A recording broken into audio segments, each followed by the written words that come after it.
Yang pertama terinspirasi. Kemudian yang kedua itu shine yourself. Jadi elokkan dirimu. Pertama itu terinspirasi dulu. Kemudian kalau sudah terinspirasi mau jadi apa? Kemudian bagaimana saya mengelokkan diri saya. Jangan terbiasa mau ngelamar, maunya dilamar, gitu loh. Betul nggak? Maunya dilamar, jangan maunya ngelamar. Sekarang nenteng-nenteng map, kirim-kirim CV dan sebagainya. Kalau bisa janganlah, yuk ganti mindset kita. Kapan kita mau dilamar? Gitu loh. Oh saya butuh ini nih. Oh itu ada itu, cocok banget tuh, pinter kayak, pas. Parah nih, cocok, regane cocok, HP cocok, masuk. Kita mau seperti itu. Jadi kita jangan banyak-banyak bawa CV, gitu kan. Kapan kita mau dilamar? Gitu kan. Itu yang kita mengelokkan diri ya. Kemudian yang ketiga adalah kita punya target dan kita bisa mengevaluasi target kita. Oke, dari ketiga hal ini saya coba jelaskan yang terinspirasi. Terinspirasi itu sebetulnya sederhana. Jadi saya bagi jadi 3 terinspirasi. 1, mau jadi apa? Ini sudah terbukti ya. Saya tanya, tadi Mas Ketua saya tanya, terus kemudian saya tanya ya Mas ya, jawabannya 10 detik nggak dapat, gitu kan? Mau jadi apa? Gitu. Dipikir dulu mau jadi apa? Aku mau jadi gubernur, aku mau jadi pengusaha, aku mau jadi direktur, aku mau jadi manajer, aku mau jadi apa? Belum tahu juga, gitu kan? Itu harus dipikirkan. Kemudian yang kedua, mau seperti apa? Mau seperti apa itu cita-cita karirnya mau seperti apa? Jadi pertama tadi adalah terinspirasi mau jadi apa? Contohnya kalau Mas Danang kan jelas mau jadi desainer yang terkenal, gitu kan? Udah jelas tuh, gitu kan? Terus untuk mencapai level itu gimana? Dia berkolaborasi dengan siapa dan sebagainya. Udah ada jalurnya. Nah sementara yang generasi muda yang baru masuk terutama mau apa sekarang? Gitu kan? Mau apa? Expertise apa yang mau diambil? Misalnya Mbak Septi, expertise-nya apa Mbak? Apanya Pak? Keahliannya apa sekarang? Saya sekarang engineer sih Pak. Engineer untuk tooling. Untuk tooling. Nah, Ya. engineer untuk tooling. Podo ya. Ya. Gitu. Terus sampai kapan? Gitu kan. Gitu kan.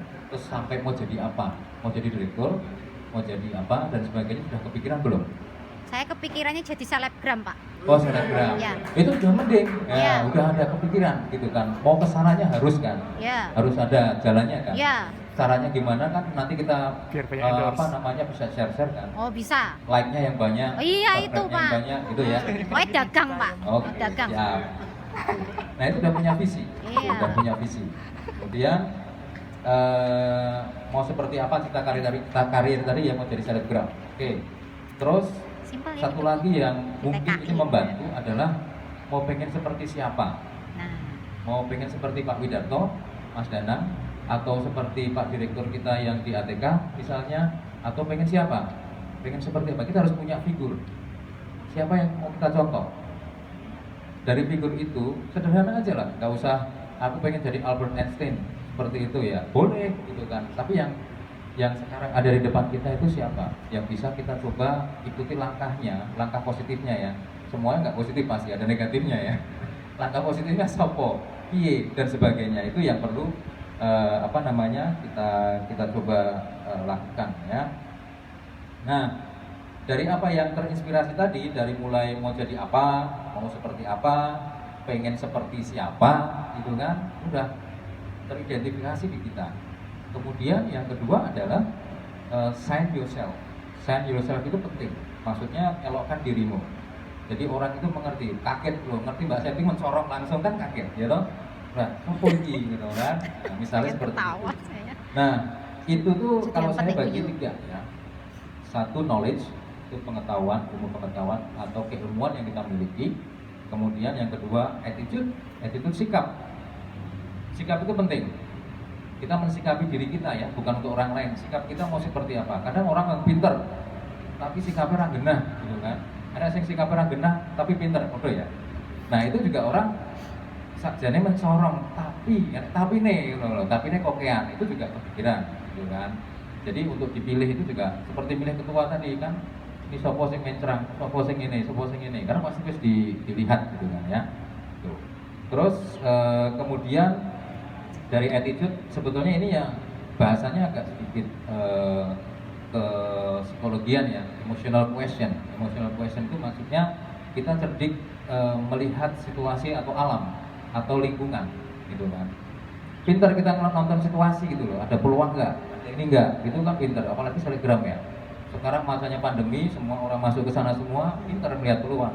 Subscribe-nya udah 5 juta, wah langsung metu mesti. Followersnya Ya, berapa? Pak. Followersnya Iya, berapa? pokoknya cari followers yang real, Pak. Gitu kan. Nah itu salah satu termasuk cerdik melihat peluang ya. Emotional question kita harus tahu. Gitu kan. Itu yang kedua, sign yourself. Nah di sini kira-kira kabotan orang ya, ya. Ngerti ya? Saya berusaha memberikan sesuai dengan gaya anak muda ini. Umurku kadoan nih. Terus yang terakhir, yang nomor 3 adalah target dan evaluasi. Nah, ini yang agak menarik sebetulnya. Target dan evaluasi itu biasanya kalau kita punya target 2 tahunan, 3 tahunan, atau 5 tahunan gitu ya. Nah, kita lihat, oh misalnya ada yang kerja di Panarop misalnya ya. Misalnya kerja Panarop kan, nah, punya evaluasi berapa tahun sekali. Aku wis 2 tahun, aku pengen dadi opo ya? Apa aku ngene-ngene wae? Gajiku mundake 10% setiap tahun. Terus inflasi Sabar, 6%. Terus gaji barang-barang naik. Kos-kosan naik. Makan 20.000 minimal. Ora cukup. Protes karo Pak Wit ora cukup, Pak. Iya, Pak. Nah, seperti itu harus kita evaluasi. Setiap setahun, 2 tahun, 3 tahun, atau 5 tahun. Kita harus evaluasi diri kita. Kita punya plan gitu loh. Berani gitu kan. Jangan merasa sekarang belum apa-apa sudah merasa zona nyaman, itu jangan sampai, gitu kan? Zona nyaman jangan sampai di hadapan kita, gitu kan? Zona nyaman itu maksudnya zona nyaman positif ya, kita terus bisa berkembang. Ya kemudian setelah target dan dievaluasi, target saya 1 tahun mau jadi apa, 2 tahun mau jadi apa, terus dievaluasi apakah saya terus, apakah saya berbelok arah dan sebagainya kayak Mbak Septi ya, berbelok arah dari selebgram, Iya, Pak. gitu kan? Itu termasuk gitu kan kriteria di situ bagus itu ya. Terus kemudian yang kedua adalah kalau saya bilang itu bahasa saya ya faktor X itu penting. Faktor itu bahasa Jawanya bejo, Oh iya. keberuntungan itu bisa dicari gitu kan. Bejo keberuntungan itu bisa dicari dengan apa? Kita bersahabat dengan lingkungan, bersahabat dengan Tuhan, bersahabat dengan alam. Itu bahasanya kita opo sih, klasik banget sih, tapi itu penting gitu kan. Kalau kita di jalan tahu-tahu pohon pisang dipotongin terus potongin punya orang gitu, kira-kira orang pada marah kan? Kira-kira kita bersahabat dengan lingkungan enggak kan? Padu karo tonggo, padu karo sopo-sopo kan gitu. Nah seperti itulah contohnya. Terus kemudian faktor ibadah ya pasti ya, ibadah pasti. Terus kemudian yang paling penting itu kita sensitif terhadap gejala lingkungan yang ada. Maksudnya adalah sekarang itu trennya apa? Gitu kan. Misalnya, Ukraina diperang, terus kira-kira 1 tahun ke depan itu mau terjadi apa ya di Indonesia ya? Kira-kira mau apa ya dan sebagainya. Kita tuh mikir gitu kan. Kira-kira komoditi apa yang kira-kira mau naik? Apa sih yang mempengaruhi kehidupan kita nanti? Loh gajiku mau semene gitu kan ibaratnya. Ya nggak Isna? Misalnya gajinya 10 juta. Amin. Dalam jangka 3 tahun yang ke depan dengan adanya krisis yang seperti ini apakah masih cukup apa enggak? Sekarang kita lihat kenaikan bahan, kenaikan pangan, kenaikan kos-kosan misalnya ya, itu nggak bisa dihindari lagi gitu kan. Apalagi punya cicilan motor, cicilan mobil, cicilan rumah dan sebagainya, itu kan harus kita pikirkan juga kenaikannya bagaimana dan sebagainya. Oke. Dari 3 hal itu tadi sebetulnya saya berusaha menginspirasi generasi muda yang sekarang, bagaimana terutama yang alumni ya IKTEK ya, bagaimana kita bisa melihat potensi diri kita sendiri untuk kedepannya. Jadi nggak usah bingung-bingung aku harus ngopo ya, nggak usah gitu kan. Kita ada pedoman dalam diri kita, terinspirasi tadi, kemudian pilih mau seperti siapa, idolanya siapa terserah gitu loh. Idolanya siapa aja boleh. Terus kita lihat faktor suksesnya itu apa. Terus kemudian kita cari ke sana. dibuktikan. Sesimpel itu sebetulnya. Saya ulangi lagi, untuk generasi muda banyak ide, kreatif, pinter, cerdas dan sebagainya, tapi ingat, minim eksekusi. Minim sesuatu itu menjadi kenyataan. Minim itu bukan berarti nggak ada sama sekali, ada tapi minim. Bisa dieksekusi tapi hasilnya nggak bagus, kurang. Gitu. Itu memang adil, Tuhan itu adil ya. Sing tua jadi sing kepake menurut kita nih. yang senior itu masih ada